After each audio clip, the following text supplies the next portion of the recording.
sih. Melihatnya sebenarnya tadi kalau sudah ada beberapa event yang akan dilakukan di 2021. Sebenarnya pasar pariwisata Sumatera Utara ini di mana, Pak? Kita bisa pasarkan pariwisata kita di Sumatera Utara. Ya, ini cukup menarik pertanyaannya. Jadi kalau kita bicara dulu adalah kita bicara mass travel, jadi mass tourism. Jadi banyak dengan bus besar gitu ya.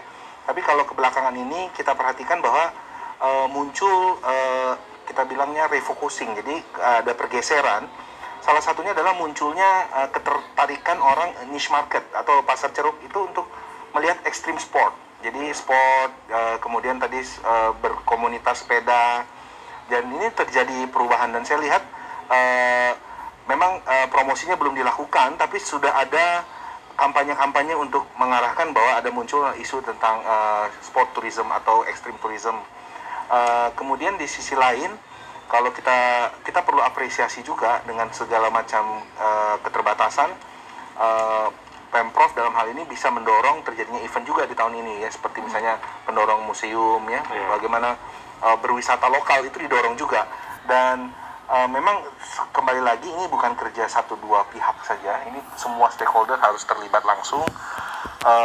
Bagaimanapun juga pariwisata ini adalah penggerak ekonomi, jadi kedepannya sih tetap kita akan positif dengan kondisi yang seperti sekarang kita udah lakukan. Baik, tapi menurut Bapak, kalau memang 2021 sudah banyak sekali event nanti yang didaftarkan, tapi kebijakan-kebijakan penting yang harus dibuat pemerintah begitu untuk masukan kepada pemerintah, khususnya pariwisata kita di Sumatera Utara, ada hal-hal penting dari akademisi bisa menyampaikan?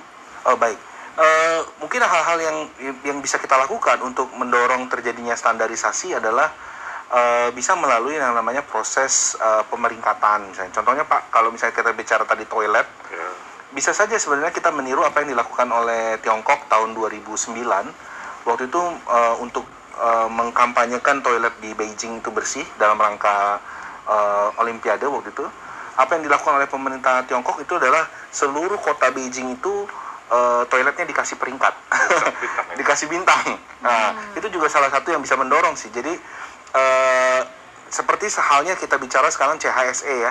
Jadi kalau misalnya satu hotel atau restoran dia sudah CHSE certified, clean, healthy, kemudian juga kita bicara sustainable gitu ya, safety juga, maka dia akan dikasih logo iDoCare.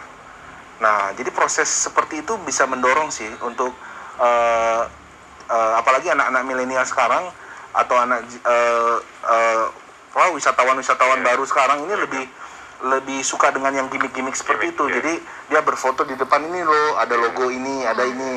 Nah, itu menjadi Jadi itu juga pasar sih. yang harus dipedulikan begitu ya. Betul.